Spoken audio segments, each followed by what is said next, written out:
Destroy Wrestle Talk. Soon everything will be Fakeador. Bonjour tout le monde et bienvenue dans ce bilan de Fastlane. Ne posez pas de questions, tout est absolument normal. C'était un PPV assez sympa Fastlane, hein, on s'est bien marré, je trouve qu'on s'est bien marré. Du bon et du moins bon, c'est beaucoup de très bons, beaucoup de très mauvais, pas de très très mauvais. Dans l'ensemble c'était plutôt cool, mais que s'est-il passé? Eh bien revenons sur les matchs de la soirée.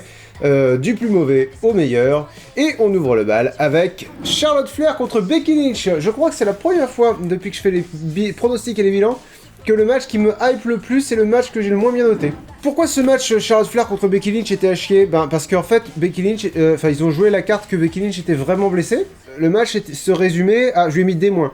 Le match se résumait à Charlotte fait tu peux pas me taper, tu peux pas me taper.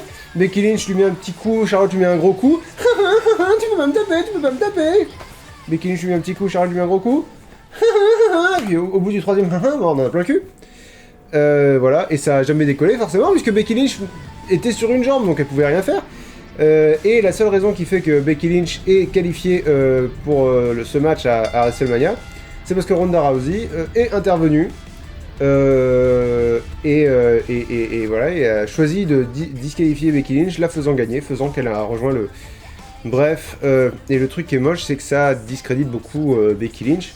La seule chose qui fait qu'elle est qualifiée, c'est la chance finalement, c'est que Ronda Rousey a bien voulu qu'elle soit qualifiée. Mais ce que j'ai dit sur mon Discord, à ce stade-là de l'histoire, franchement... on sait tous depuis, enfin on sait tous, je me doute très fortement depuis plusieurs mois qu'ils allaient nous faire le triple menace Charlotte Flair, Becky Lynch, Ronda Rousey. Au stade où j'en suis, je me dis, vous savez quoi, le build-up j'en ai plus rien à foutre, ça y est c'est bon, vous m'avez désintéressé totalement de l'histoire, envoyez juste le match, il sera bien. L'exemple que j'ai donné sur Discord, c'est sur le Discord du Link Squad que tu peux rejoindre grâce au lien dans la description. C'est Becky Lynch peut bien arriver sur une truite volante à NXT, je m'en fous, je veux juste voir le match à WrestleMania. Deuxième match le plus décevant de la soirée, sans grande surprise. Si, c'est surprenant parce que je pensais pas qu'ils allaient le foirer à ce point-là. Je lui ai mis D+, Sasha Banks et Bayley contre Nia Jax et Tamina. Bon bah il s'est pas passé grand chose dans ce match. Voilà. Sasha Banks et Bayley ont gagné de façon assez directe, c'est-à-dire il n'y a pas eu vraiment de moment où Tamina et Nia Jax ont eu le dessus. Le truc qui fait que c'est aussi mal noté, c'est surtout parce que ce genre de match c'est C, c'est-à-dire bon bah le match a eu lieu, voilà. On s'en fout mais le match a eu lieu. Non, le truc qui était mauvais, c'était la fin. Nia Jax et Tamina ont mis sur la gueule de Bayley et Sasha Banks qui venaient de gagner. Je sais pas pourquoi. Et Beth Phoenix qui était au commentaire a commencé à taper sur Nia Jax et Tamina. Je me suis dit chouette, Beth Phoenix revient probablement pour un match à WrestleMania, c'est cool. Beth Phoenix fait défoncer par Nia Jax et Tamina. Ok. Et Natalya arrive pour la sauver. Natalya et Beth Phoenix non seulement sont très bonnes amies, mais en plus ont été en équipe à une époque. Donc Natalya arrive pour sauver Beth Phoenix et Natalya se fait défoncer par Nia Jax et Tamina. Ok. Donc Nia Jax et Tamina sont celles qui ont perdu, hein, on est bien d'accord là-dessus. Ensuite, le troisième... Excusez-moi, je vais hop là ouvrir mon tableur, je vais le mettre là, comme ça je peux surveiller que tout tourne bien. Troisième pire match de la soirée. Oh putain, et c'est très très moche. J'ai foutu les 3 matchs féminins en dernier, mais en même temps, c'est ce que j'ai ressenti. J'ai pas fait exprès, mais c'est voilà, c'est le sérieux qu'ils y ont mis aussi. Asuka contre Mandy Rose, qui a été le meilleur match féminin de la soirée. Ça dit long sur à quel point le catch féminin n'était pas à l'honneur ce week-end. Alors, je lui ai mis C+. Alors, je vous avais dit, quand je mets C, c'est que le match a eu lieu. C'est pas qui... Excusez-moi, j'ai un message. Ouais, ça n'a aucune importance. C, c'est quand le match a juste lieu, qu'il n'est pas spécialement mauvais, qu'il n'est pas spécialement bon. Plus, c'était le final, qui était original, que j'ai pas vu venir, et qui m'a eu. C'est-à-dire, je me suis fait worked. Je me suis fait avoir par le scénario. Je pensais que Mandy Rose était vraiment tombée. Alors, je vous explique la fin. Sonya Deville, la partenaire par équipe de Mandy Rose, a cherché sous le ring une arme pour la donner à Mandy Rose, mais elle a laissé la jupe du ring sur le ring, et du coup Mandy Rose, qui avait peut-être pas vu, a glissé sur la jupe et Asuka en a profité pour la terminer avec un spinning heel kick. C'était une fin originale que j'ai pas vu venir. Asuka a gagné, bon, c'est la pire défense de titre d'Asuka à ce jour, mais le match, sachant qu'il y avait une possibilité pour que Mandy Rose gagne, hein, faut bien se mettre d'accord là-dessus. Je pense que c'était bien, c'était bien. Le match était, voilà, c'est plus, quoi, c'est moyen bien. Cet arbre Shan, t'as rien fait, Mumus. Ensuite, quatrième pire match de la soirée, Nakamusev contre The New Day. Bon, c'était sympa, j'ai mis B-, voilà, c'était un match cool, sans enjeu particulier. Xavier Woods avait l'air particulièrement résistant, c'est-à-dire qu'il a pris beaucoup de coups et à chaque fois il s'en sortait. Quelques spots un peu sympas. Nakamura et Rusev n'ont aucun momentum, on dit en anglais. Ils gagnent rien, ils sont rien, ils vont nulle part, donc ouais non, c'est zéro. C'est zéro pour Nakamura et Rusev. Ensuite, nous avons le match par équipe de SmackDown. Ah, qui était... j'ai mis B+. Ouais, j'ai mis B+. J'ai mis B+, à 3 matchs. Celui-là, c'est le moins bon. The Usos contre la meilleure équipe du monde, qui n'est plus. C'est la fin. C'est la fin de la meilleure équipe du monde et c'est triste.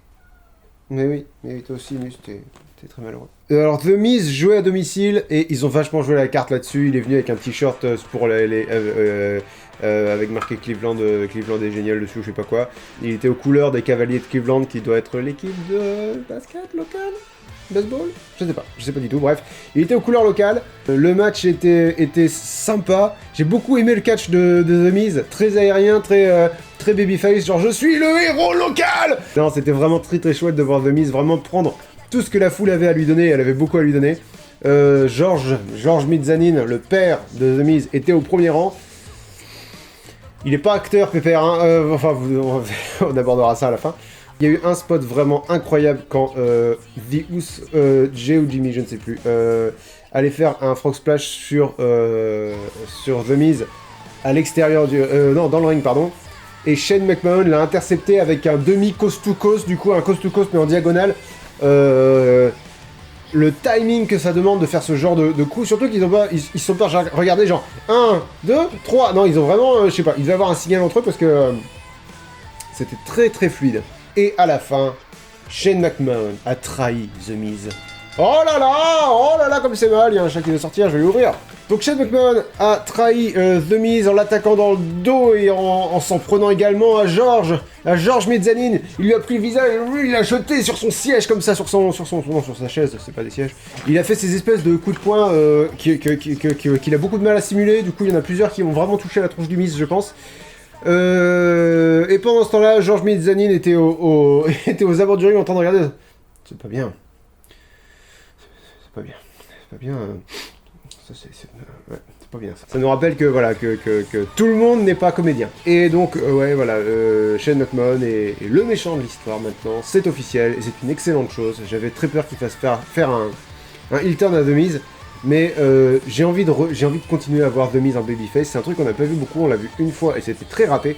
Donc là, ça prend une bonne direction, donc qu'il continue sur cette voie, c'est une bonne chose. Ensuite, deuxième match avec B+, le Shield contre la Chiasse. Vraiment, le match n'était pas si bien que ça, si je suis honnête. Il y avait quelques spots un peu sympas, ce qui était vraiment très prenant, c'était le fait que c'était le dernier match du Shield. Et qu'ils ont tous, que les trois ont vraiment tout donné, ils étaient, ça se voyait qu'ils étaient émus. Maintenant, c'est pas contre des adversaires symboliques, c'est vraiment juste profiter d'une dernière occasion de faire un match du Shield. Et au-delà du fait que ça va faire vendre des t-shirts à la WWE, ça va faire venir du monde, voilà, tout ça machin. Pour eux, c'était vraiment une bonne chose. Et ils ont fait tous les classiques, ils sont rentrés par le public, ils ont combattu parmi les fans, ce qu'ils faisaient souvent à l'époque. Ils ont fait 2 triple powerbombs, un triple powerbomb sur Drew McIntyre à travers la table des commentateurs. Seth Rollins a fait un stomp sur Bobby Lashley sur une table des commentateurs. Et à la fin, lancé par Seth Rollins, One Last Mother Time, un triple powerbomb sur Baron Corbin. En fait, le match se limitait à ça, se limitait vraiment à juste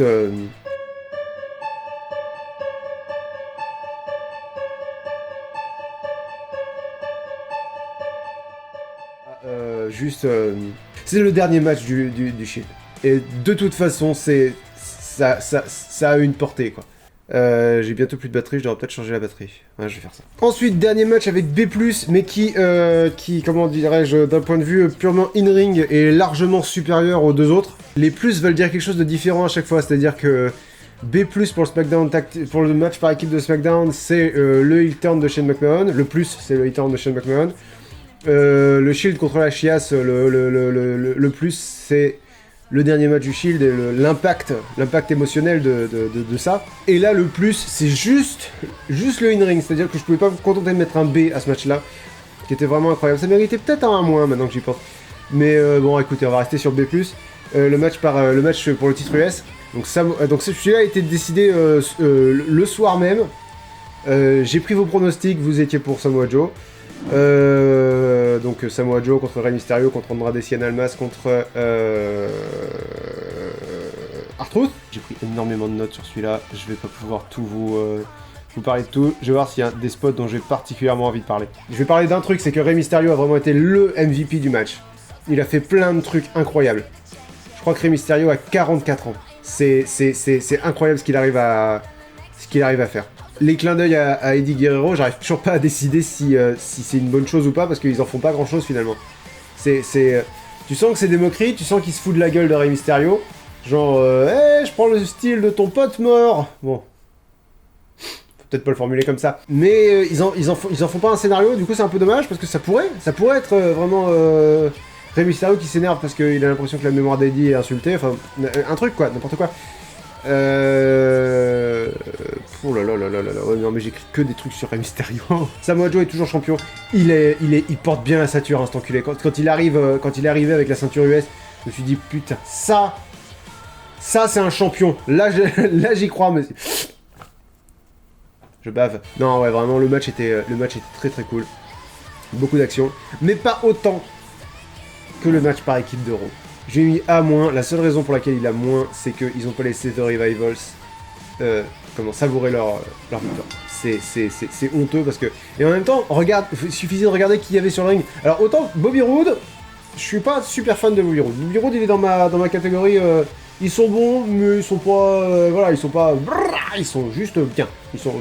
Bobby Roode, ok. Mais le reste, c'était Chad Gable qui est incroyable, The Revival qui est une des meilleures équipes de la WWE actuellement, Ricochet et Aleister Black. Comment tu pouvais t'attendre à autre chose qu'un match excellent? Bah, s'il était booké avec le cul, c'est possible aussi, parce que la WWE a une espèce de spécialité de gâcher les bonnes choses. Mais pas cette fois. Cette fois-ci, ils sont trop bons pour être gâchés. Donc le match était incroyable. Il bougeait de partout, il y avait énormément d'action tout le temps. De toute façon, quand un match est bon, je réagis physiquement. C'est mon indicateur qu'il faut mettre un A. C'est quand je réagis physiquement, quand je suis là. Oui, allez. Je suis bon à ce point-là parce que je vais me tenir. Et puis surtout, ça se passe la nuit, je suis fatigué. Ce spot, je vais en parler parce que c'est génial. Ricochet a sauté par-dessus le coin. Genre, couru, sauté par-dessus le coin pour attaquer un gars derrière. Il a sauté par-dessus le coin. Derrière, il y a des escaliers. C'était hyper dangereux, mais il l'a fait. Et pendant qu'il l'a fait, Chad Gable s'est tagué lui-même. Le timing de malade que ça demande ce genre de truc. Je peux pas parler de tout. Ah ouais, il y a eu un enchaînement, il y a eu un German suplex avec un ponté de Chad Gable, je sais plus sur qui, probablement un gars de The Revival. Puis splash de Scott Dawson sur Chad Gable pendant qu'il était en train de faire son ponté. Puis shooting star press de Ricochet sur Scott Dawson qui venait du coup de faire la prise. Et Bobby Roode sauve le tombé. Enfin, cette séquence-là c'est enchaîné super vite, c'était incroyable. En comparant, parce qu'en ce moment, il y a le Dusty Rhodes Tag Team Classic à NXT, et Ricochet et Aleister Black sont en équipe dans le Dusty Rhodes Tag Team Classic. Du coup, je peux comparer leur style sur le roster principal et à NXT. J'ai l'impression qu'on leur a demandé de ralentir aux deux.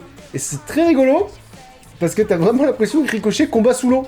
C'est-à-dire qu'il a la même fluidité, il est juste plus lent. Mais c'est pas possible. C'est parce que tu pourrais penser que la vitesse fait qu'avec la force centrifuge c'est plus simple et tout. Mais non, il en a rien à foutre. C'est-à-dire que, comment vous dire, vous voyez la roue, si tu la fais à un certain rythme, c'est plus facile que si tu la fais vraiment très lentement. En fait, tous les mouvements physiques sont plus difficiles si tu mets plus de temps. Quand on voit des haltérophiles soulever des haltères, ils font pas... Non, ils font... Bref, peut-être un très mauvais exemple. Mais enfin, vous voyez l'idée. Bah là non, Ricochet lui il travaille au ralenti et puis c'est toujours nickel. C'est-à-dire vous embêtez pas la régie, faites pas le ralenti, je vais le faire. S'il pouvait faire son 630 au ralenti, il le ferait je pense. Mais le match de la soirée, pour l'instant le match du mois, et il va être très difficile à battre, c'est le match pour le titre de la WWE entre Kevin Owens, Daniel Bryan et Mustafa Ali qui a été ajouté au dernier moment. Ah j'ai pas parlé de ce match là, merde. Excusez-moi, j'ai pas parlé de The Bar contre Kofi Kingston. En fait ce qui s'est passé pendant le PPV, c'est Vince McMahon. J'ai beaucoup aimé le dialogue qui était très subtil du coup. Le New Day sont allés dans le bureau de Vince McMahon pour lui dire hey, non, il devrait être dans le match, ça devrait être en triple menace. Et Vince McMahon a dit très bien, le match pour le titre de la WWE sera un triple menace. Et d'ailleurs, vous ne pouvez pas aller sur les abords du ring, Biggie et Xavier Woods, parce que Kofi Kingston, ton match est maintenant. Alors évidemment, tout le monde a fait le lien entre ça sera un triple menace et Kofi Kingston, ton match est maintenant. Et Vince McMahon a manœuvré en fait pour que Kofi Kingston affronte seul The Bar. J'ai mis une mauvaise note, j'ai mis C-, voilà. C parce que ça a eu lieu, moins parce que c'était très long pour un match où vraiment juste on savait qui allait gagner, t'avais pas besoin de le faire durer. Mais du coup, le match pour le titre de la WWE a vraiment été un triple menace entre Daniel Bryan, Kevin Owens et Mustafa Ali. Vraiment, ça semblait être une très mauvaise idée parce que du coup, Kevin Owens qui est babyface en ce moment et Mustafa Ali qui est face également, se sont fait huer quand ils sont arrivés parce qu'ils n'étaient pas Kofi Kingston. C'est pour ça que j'ai mis un plus, c'est pour ça que c'est un A+. À la fin du match, plus personne ne huait. Et opinion impopulaire, je préfère ces trois gars-là largement à Kofi Kingston. Ce qui fait que j'ai envie de voir Kofi Kingston gagner à WrestleMania, parce que je suis comme la plupart d'entre vous à ce niveau-là. C'est que effectivement, ça fait 11 ans et qu'il a jamais gagné le titre, qu'il n'a jamais gagné un titre principal, et que ce serait un bel hommage à, j'ai envie de dire, un employé fidèle, quoi, un gars qui a toujours été là et qui a toujours été un peu dans les meubles. Mais en termes de catch, je préférais voir Mustafa Ali ou Kevin Owens gagner le titre de la WWE. Maintenant, c'est pas. En vrai, je m'en fous de qui gagne. C'est ce qu'il faut. Voilà, le catch, c'est ça. On s'en fout de qui gagne. L'important, c'est le match. L'important, c'est l'histoire.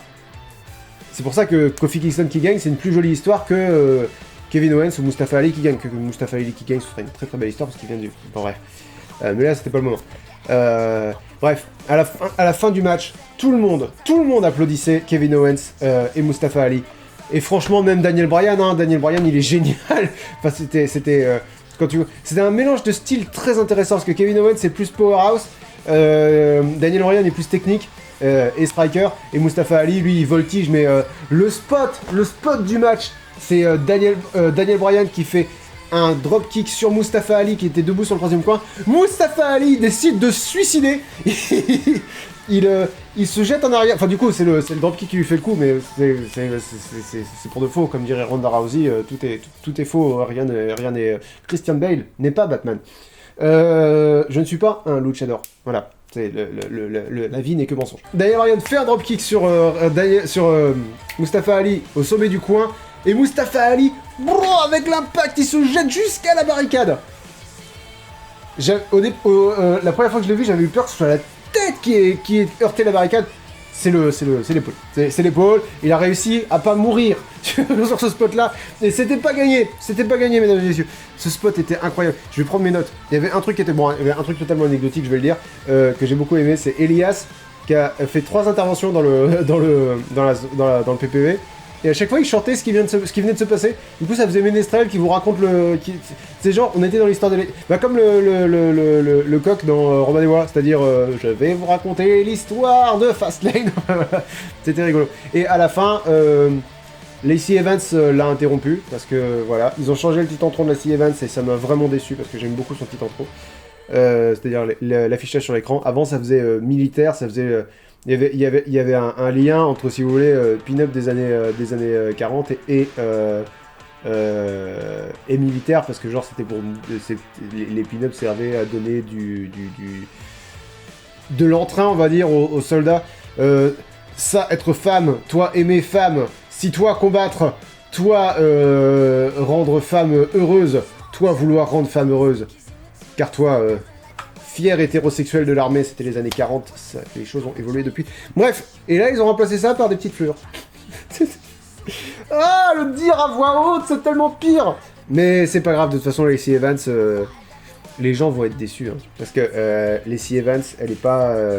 J'ai regardé NXT, elle aurait pu rester encore quelques mois à NXT, elle est pas... Ça vaut pas le coup de faire attendre les gens comme ça pour Lacey Evans. Bon, elle est pas mauvaise, hein, elle est pas mauvaise, mais c'est pas Asuka, quoi.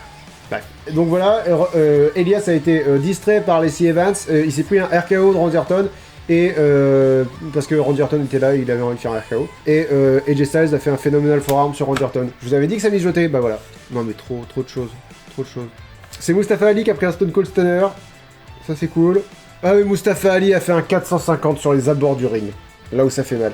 Ah, mais Rey Mysterio doit avoir super mal au nez rien qu'à porter son masque en fait. Le concerto de super kick dans la gueule de Rowan, c'était sympa. T'as Mustafa Ali qui a fait un super kick dans la gueule de Rowan parce qu'il commençait à intervenir dans le match. C'est dans Triple Menace, il n'y a pas de disqualification. Donc Mustafa Ali lui fait un super kick. Kevin Owens lui fait un super kick. Et ensemble, en stéréo, il lui fait un super kick. Il y a eu un enchaînement dont faut que je parle. Ah non, mais je peux pas. En fait, j'ai pas eu le temps de le noter. Il y a eu un moment, il s'est passé plusieurs choses en même temps, et c'était incroyable, mais j'ai pas pris le temps de tout noter. J'essaie de me rappeler. Mustafa Ali a sauté de la troisième corde, a sauté du coin sur Rowan pour lui faire un Hurricane Rana dans le coin, dans le poteau. Kevin Owens a fait un powerbomb sur Mustafa Ali sur les abords du ring, ça fait super mal. Et Daniel Bryan a fait un running knee, je crois, sur... mais il s'est passé trop de trucs dans ce match. Il était vraiment excellent. Et le final était brillant aussi. Mustafa Ali a tenté un coup de la troisième corde, il a sauté. Et au moment où il a sauté, Daniel Bryan a fait son flying knee et l'a intercepté en plein vol. Enfin, ça a demandé un timing de fou en même temps. Les trois excellents catcheurs qu'il y avait sur le ring. Donc c'est pas très surprenant. Mais surtout voilà, surtout ce que j'ai adoré dans ce match, c'est que ils ont commencé, tout le monde était déçu que Kofi Kingston soit pas dans le match. Et à la fin, c'est vraiment l'impression que ça m'a fait. Tout le monde avait oublié Kofi Kingston. Fallait ces trois-là pour y arriver, quoi. Kevin Owens a fait un tombé suicida aussi, il a tapé sur la tête des commentateurs, genre allez, tout le monde se... Enfin voilà, ils ont tout fait pour hyper le public et ça a vraiment bien marché. Donc ouais, match de la soirée sans problème. Ça m'étonnerait que ça soit pas le match du mois, au moins sur le roster principal. Merci à tous d'avoir regardé ce bilan de Fastlane. On se retrouve très bientôt pour la suite.